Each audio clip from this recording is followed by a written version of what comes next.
মুখে ভারতের সঙ্গে সুসম্পর্কের বার্তা, কিন্তু প্রথম বড় কূটনৈতিক সফরেই বেজিং।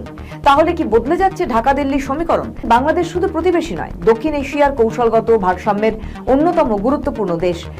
চীনমুখী বাংলাদেশ, বদলাচ্ছে কূটনীতির মান, দক্ষিণ এশিয়ায় উঠছে এবার নতুন সমীকরণের গান। এতদিনে ভারত লাইনে এসেছে। চীনের সাথে সম্পর্ক বৃদ্ধি হতেই ভারত স্বীকার করছে বাংলাদেশের গুরুত্ব ঠিক কতটা।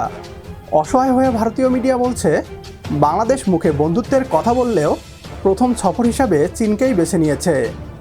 ঢাকার সাথে দাদাগিরি করা তো দূরের কথা, এখন তোষামত করেও কুল পাচ্ছে না দিল্লি। বাংলাদেশ এখন সম্পর্ক করবে দেশের উন্নয়নের স্বার্থে। একতরফা বাণিজ্য, সীমান্তে দাদাগিরি, নামমাত্র খরচে ট্রানজিট সুবিধা আর পাচ্ছে না নরেন্দ্র মোদীর ভারত। জুলাই বিপ্লবের পর বাংলাদেশকে ভারতীয় আধিপত্যমুক্ত করতে যে পথ দেখিয়েছেন ডক্টর মোহাম্মদ ইউনূস, প্রধানমন্ত্রী তারেক রহমানও সেই একই পথে হাঁটছেন। দিল্লির শেষ আশাটুকুও আর অবশিষ্ট রইল না। বাংলাদেশের এই পরিবর্তন নিয়ে কি বলছে পশ্চিমবাংলার মিডিয়া, আসুন তা দেখি। মুখে ভারতের সঙ্গে সুসম্পর্কের বার্তা, কিন্তু প্রথম বড় কূটনৈতিক সফরেই বেজিং। তাহলে কি বদলে যাচ্ছে ঢাকা দিল্লির সমীকরণ, নাকি এটি শুধুই অর্থনীতি আর বাস্তববাদী কূটনীতির নতুন অঙ্ক? দক্ষিণ এশিয়ার ভূ রাজনীতিতে এখন ঘুরপাক খাচ্ছে এই প্রশ্নটাই। ভারতের সঙ্গে সম্পর্কের কথা বারবার বলছে ঢাকা, পারস্পরিক সম্মান, সহযোগিতা আর বন্ধুত্বের বার্তাও দিচ্ছে, কিন্তু সেই বার্তার মধ্যেই প্রথম গুরুত্বপূর্ণ বিদেশ সফরে গন্তব্য হিসেবে বেছে নেওয়া হলো চীনকে। এরপর থেকেই শুরু হয়েছে জোর রাজনৈতিক আলোচনা। প্রশ্ন একটাই, ভারতকে টপকে কেন বেজিং গেলেন প্রধানমন্ত্রী তারেক রহমান?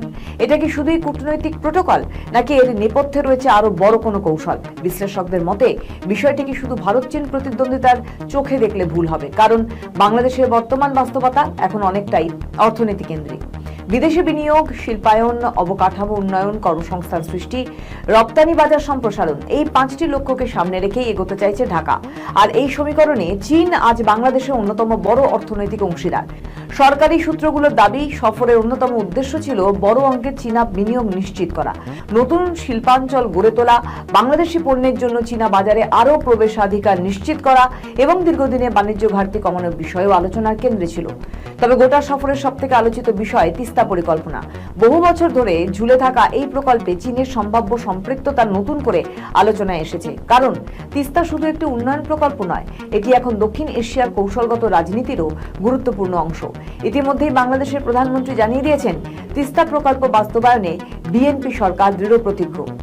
জাতীয় অগ্রাধিকার ভিত্তিতে ইনশাআল্লাহ এই সরকার যে কোনো মূল্যে তিস্তা ব্যারেজ মহাপরিকল্পনা বাস্তবায়ন করবে। এখানেই বাড়ছে দিল্লির কৌতূহল।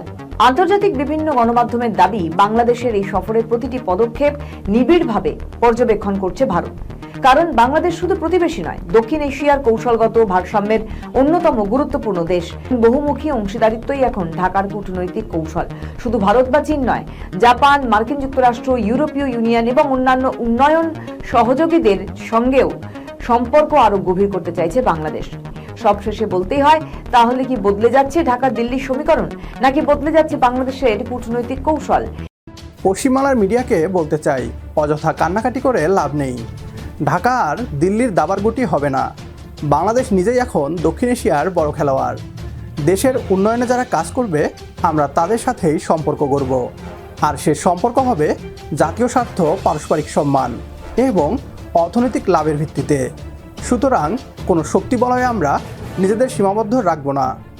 যার কাছ থেকে বেশি বিনিয়োগ, উন্নত প্রযুক্তি, বড় বাজার এবং দ্রুত উন্নয়নের সুযোগ মিলবে, তার সাথেই সম্পর্ক জোরদার করবে ছাত্র জনতার নতুন বাংলাদেশ। একমত হলে কমেন্ট বক্সে ইয়েস লিখে জানিয়ে দিন আমাদের। সেই সাথে ভিডিও শেয়ার করে দেখার সুযোগ করে দিন আপনার বন্ধুদের। আপনার একটি শেয়ারে হয়তো অনেকেই জানবে বাংলাদেশের ইতিবাচক খবরগুলো। তো দেখা হচ্ছে পরের ভিডিওতে। সে পর্যন্ত সবাই ভালো থাকবেন, সুস্থ থাকবেন আর বিডি টিউবের সাথেই থাকবেন। আল্লাহ হাফেজ।